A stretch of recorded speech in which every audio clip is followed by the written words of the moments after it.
What are you trying to accomplish this year? Is it just a revenue number? And if so, why do you want to hit that revenue number? Arbitrarily, sometimes we're just like, well, I want to grow my business, but why? You're not just climbing trees, you're climbing destiny. Yeah! What is going on? And welcome back to the Branching Out Podcast. It's your host, Justin Rademacher. And on this podcast, we talk about all things growing your tree service. Everything from like mindset to actual practical business advice to marketing, getting more leads, handling leads, all of that. Sometimes we'll have guests on this show. Today, I want to talk about, I actually had a call earlier today. And it's one of many calls, and they all sort of go the same. Like, obviously I do sales for our agency, Arborist Marketing Pros. And so I get the opportunity to talk to a lot of tree care owners. And one of the things that many of them, especially if they've been in business a while, one of the things they all have in common is that they have experience getting burned by an agency. And so it's super common. I want to make sure that like we reassure everybody that you are not crazy, right? Like there are some bad actors out there in the space, but there are some things that we need to realign on. What is the expectation of an agency? How do I know that my agency is doing any good for me? And what are the signs of a bad agency? And how can I prevent hiring a bad agency? So that's kind of what I want this episode to be about. Some of the things, some examples of what I hear is I've paid, $5,000. I didn't get a single phone call. I'll hear things like, hey, they guaranteed me that I'll get, X amount of leads, and I didn't actually get those leads. They couldn't tell me where any of the calls actually came from. They kept asking me for more money and to increase their ad spend. And it wasn't even stuff related to trees. It was just random marketing, random leads that came in. So here's why some agencies I call it failing their clients, is that they chase cheap leads instead of real jobs. So what do I mean by that? Your agency's job, and the way that we look at our role as an agency, is that we're responsible to the bottom line. We need to make sure that we are justifying our own existence. We need to make sure that not only are the leads coming in, but also that they are high enough quality that you can convert them, right?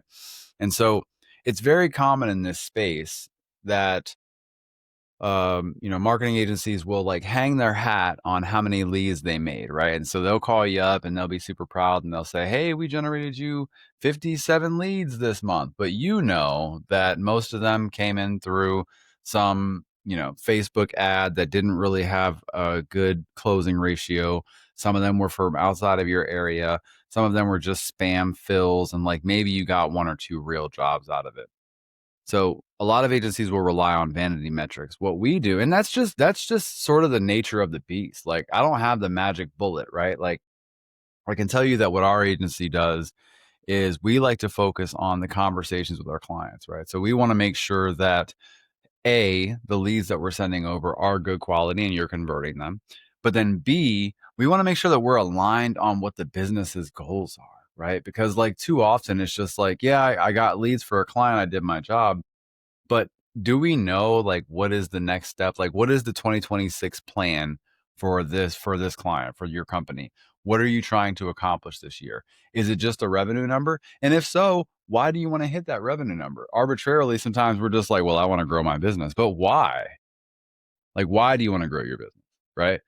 And so I can tell you for myself, like I want to grow my business so that I can provide better for my family. We can hire more people, make a bigger impact, and truly help the community, like the tree service community. That's the reason that I want to grow the business. Is with more revenue, I have the potential to impact more people and help more people understand marketing.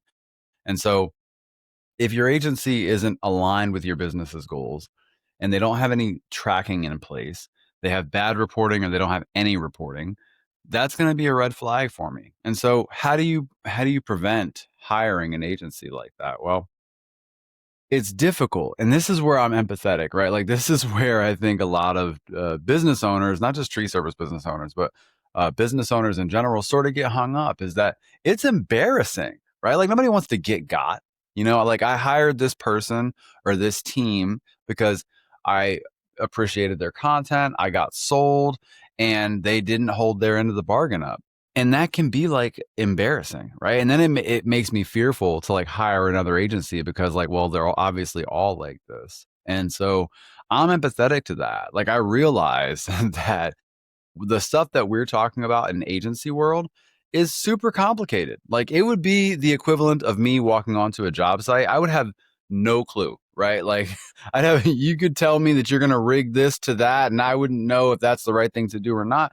And it's the same thing like from our specialty is that I can tell you till I'm blue in the face about how to target people on Facebook, right? Like, how the ad copy and the creative is the actual targeting in 2026. But that means absolutely shit to 90% of business owners that are out there. And so you don't know if I'm bullshitting you or if I'm telling you the truth. And so I'm empathetic to that. Um, you want to make sure that your agency isn't outsourcing the bulk of their work, right? Like, yes, some things can be outsourced. I'll just be transparent with you is that, if it's some small task like our admin stuff, that can be outsourced. If it's like a logo that needs to be created and we don't really have a use for a graphic designer full time, that can be outsourced. But like the bulk of running your campaigns, it's very common in our space to call it white labeling, which is you just hire a provider that can, you know, sort of run the ad campaigns for you. And then as you're the agency, all you do is sell it. And there's a lot of that going on. And it fills a need, don't get me wrong. But from the client's perspective, you're working with people that don't truly have their hands on your accounts. And so it's hard for them to diagnose and to be aligned with what your business goals are. So you want to make sure that like your agency has a media buyer, the person that's actually going to be hands-on with the account in the Google Ads platform or the Facebook Ads platform is going to be running the campaigns. The other thing is that they don't understand the tree care industry. And I'm going to give you a phenomenal example from a conversation that I had today. I had a lot of sales calls today. From a conversation that I had today, I'm going to give you an example of why it's important to work with an agency that understands your industry. I talked to a gentleman, great guy, smart operator. He's got his shit together. But obviously the marketing side is a little bit of a black box, and that's like totally normal. That's why we exist, right? And so, he was telling me that he just hired an SEO agency. He was wondering if like we could do like ads on the side and like have his SEO agency be the primary. And the reason that that is a red flag to me is because I know that in our industry, in 2025, what month are we in? November of 2025, that local service ads and pay per click take up the first page of Google, which means that you need to pay Google to get your eyes on your business on the first page. You can scroll past them if you want to, like 22% of people actually do. The other ones, the remainder of that, the 88%, click on either a paid advertising in the top or a local service ad, which is another paid ad. So the reason I knew that he was working with an agency that wasn't industry specific is that if you're in this industry, you just know that. You just know that like SEO in itself is not going to move the needle in any meaningful way. I've got clients that are rank 1 for like some big keywords, right? Like tree removal Port Orange, rank 1, and they get hardly shit for phone calls. So like I don't care how good you are at SEO. If you're in the tree care industry, you're competing with local service ads at the very top.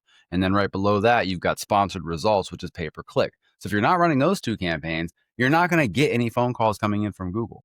So that's another red flag is if they're treating tree care like a generic industry. If they start saying, well, I've got this plumber out in Utah. No, we got to work with tree services. And trust me when I tell you, I've got plenty of direct competitors that only do marketing for tree services. So if you don't go with us, there's plenty of options out there for you. So what happens? What happens to the business owner, right? Like what happens to the tree care business owner? They stop trusting anyone, right? Like, which I get, I'm empathetic to. You really expect to get burned again. That's sort of the vibe that came up on this phone call was like, we're trying to ask the guy was trying to ask all the right questions to make sure that he's not embarrassed again and doesn't get burned again by just some other charlatan, right? Like some snake oil salesman. And more importantly, they start believing things like marketing doesn't work.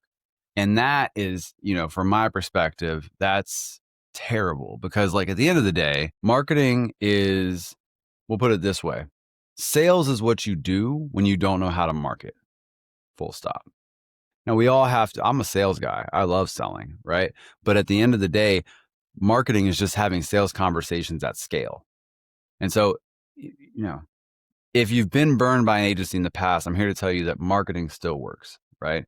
I'm also here to tell you that there are some expectations that a lot of clients have when they sign up, and we've had to learn our lesson as an agency. I'll be candid and transparent with you, is that we've lost some clients because of expectations that were set inadvertently, right? But they were set, which is, marketing is not magic. It's not a magical pill that you can just, turn it on. And I'm not sitting on 150 leads that I can just send out automatically as soon as you sign up. We have to build this machine. And in order to build the machine, we need data. So a lot of times companies don't have their own data. They're just using paper contracts or some CRM system or an invoice platform that they only use for completed jobs. That's like lacking some of the data that's needed to really make some campaigns work properly. And then ultimately, you build your own data in the different ads platforms. So Google Ads, for example, I'll give you a perfect example, is if I were to launch a Google Ads account today, I started up right now after this phone call, and I tell Google that I'm willing to spend $3,000 a month. I need to expect that it's going to cost me close to $3,000 to actually see any sort of a return, just simply because Google needs to learn who my ideal candidate is. And the way that we do that is by sending back what's called conversion actions. So, I'm telling Google, I'm willing to spend $3,000 for you to show my website and get people to click on it, right? I pay every time somebody clicks on my website or on my landing page, preferably. Now, when they hit my landing page, it shows, all the work that I've done. It shows my 5-star reviews. It has my phone number and all that. And then the goal would be to get them to book a phone, like call me, right? Or to fill out a form on my website. If any one of those two things happen, we do what we call send back a conversion action to Google. So we tell Google, hey, you did a great job on this one. This person fit the bill. This is who I'm looking for. Please send me more of those. That repetition of Google suggesting your ad to people, them clicking, and then them taking the actions you want to do is how the algorithm learns who the proper person is to show your advertising to. And that takes time in of itself just to get right. The same exact thing happens on Facebook.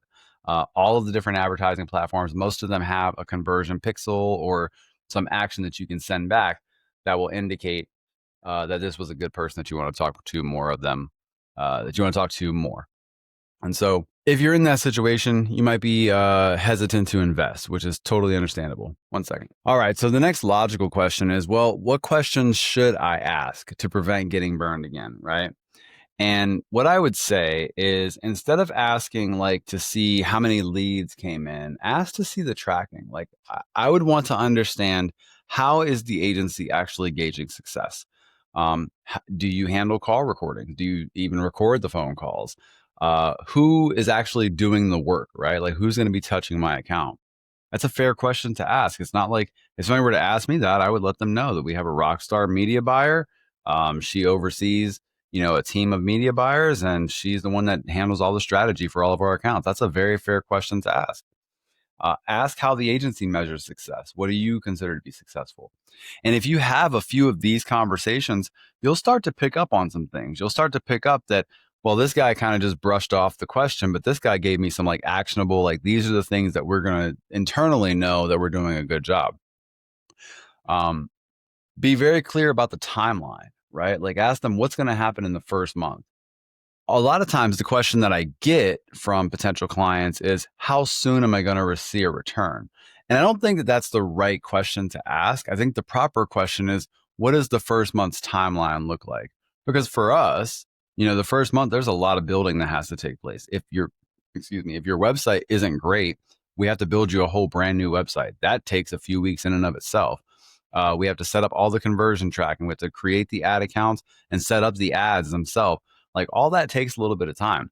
So if you're being promised, you're going to have a rock star month 30 days after you sign, I wouldn't be surprised if you have a hard time hitting that benchmark, because it's just, no matter how good you get at delivery, you're still at the even if they were able to launch a website in a week, which I would be super cautious of, but if they were able to launch a website in a week, I would still be concerned that Google is going to take a couple of weeks to get their act together to actually show you the proper conversions to get good quality leads coming your way. So I would want to know what that looks like. I'd also want to know how. I would ask them something like, how do you handle the slower season in the tree care industry? And if they don't really have an answer for that, or they haven't done this in the past for that niche, they're not going to have a good answer for that. They're just going to say something like, well, we don't really see a slowdown, which is complete and utter bullshit. Like what happens is the ad costs go up significantly because less people are searching, but there's still the same amount of companies around that are fighting for that attention. So we have to tell our clients, we do a couple of different things. A, we prepare for it by setting aside some ad budget. So we'll tell you in advance, hey, we're going into the slowdown. If you want to remain consistent, we have to increase your ad spend. And then B, we also like to keep the data so that we can do SMS reactivation campaigns. I just launched a campaign for a client last week who was starting to feel the effects of the slowdown because we're in November. We're here in Florida, but it still does slow down. But the past week, they've been crushing it. I just got a text today. They did basically 10K in one day. And most of that is because of result of the reactivation campaign that we're running. So we have tricks up our sleeve. And if you've been in the industry for a while, you sort of have that. And that's the other benefit to hiring somebody that's in the industry is they'll know what to do to handle the certain situations that you're going through, right? It's not just that, but it's also like what CRM systems are good for tree care business owners. Well, am I going to see you at TCIA? Like, there's all these things that are benefits of working with a specialist. Whether you're listening to this and you're a plumber, like if you're a plumber and you're listening to this, don't hire me to do your marketing. We have a parent agency that does generalist stuff, but I'm just going to tell you there are so many good marketing agencies out there that are plumber centric that are going to understand your problems way better than I can. I'm a tree guy at this point, right? So what makes good marketing for tree companies? It's not leads. It's going to be book jobs. It's going to be strong phone processes. In our industry, that's the biggest opportunity that I see is too many companies just don't answer the phone. And like, it's diabolical to me, but we need to get those phone processes built out. I'll tell you, like, we developed our own AI answering bot because it was so painful to generate these leads and hear it going to voicemail. So we actually built something called Clippy, which handles the phone calls if our clients miss them, just because we understand that that's an issue, right? If you're in a tree or you are on the phone with another client and a call comes in from local service ads, you've got to answer that thing, man. Like the LSA platform is so picky about who they're sending the leads to. You have to keep your answer rates high. And so that's the reason that we developed that platform. You need a website that converts. You need clear tracking by channel because we like to think about what is our average job and what is our customer acquisition cost, but we don't think about what is the average job and what is our closing rate by channel. Sure, your closing rate might be 80%. Like a lot of guys will tell me, well, what's your closing rate on leads? 80%. Okay, timeout. That's probably on a referral, right? Which 80% on a referral, that makes total sense. But you ain't getting 80% on a Facebook lead. I could be wrong. I haven't been yet, but you need to be paying attention to what your closing rate is by channel. And there's ways to set that up in your CRM system, whether you're using a Jobber, House Call Pro, Lead Connector like we use, or even just Google Sheets. I'll tell you for our business, because obviously we run ads on different platforms and we do organic social and we do podcasts and we do all these things that are considered marketing. We look at what our closing rates are and our customer acquisition costs are by channel, and I manage all that on Google Sheets. Now, I'm a bit more advanced with Google Sheets than most people, but you could figure out something pretty simple to track the things that you need to track on a platform like that.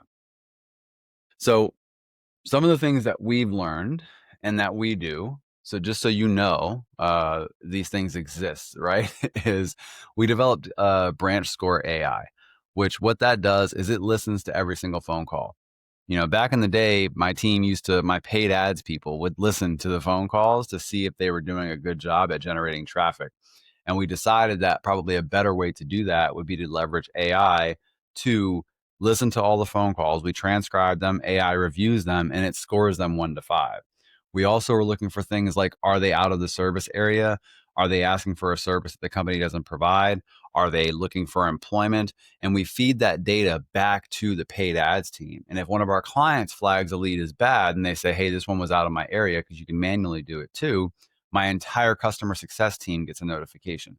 So everybody in my organization is notified that a bad lead just came through, so we can take immediate action proactively, right?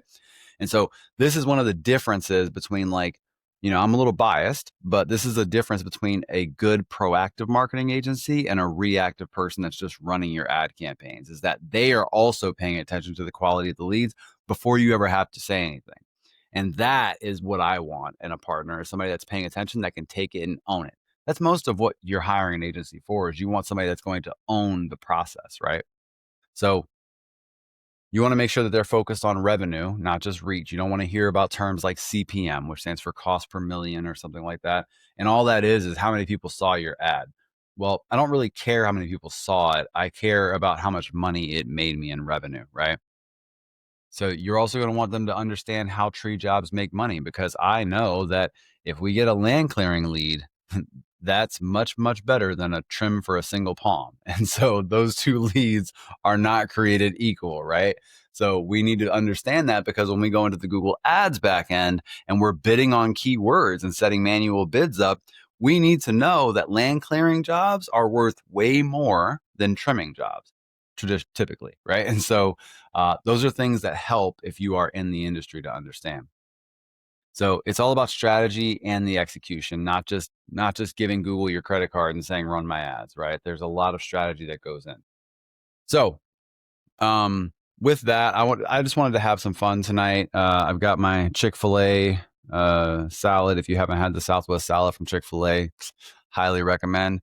And wanted to just talk to you guys about something that's been rolling around in my brain. If you have any questions, as always, just feel free to reach out. You can give us a call directly. I'm always down to talk shop. And otherwise, we'll see you on the next one. Thanks for listening to the pod.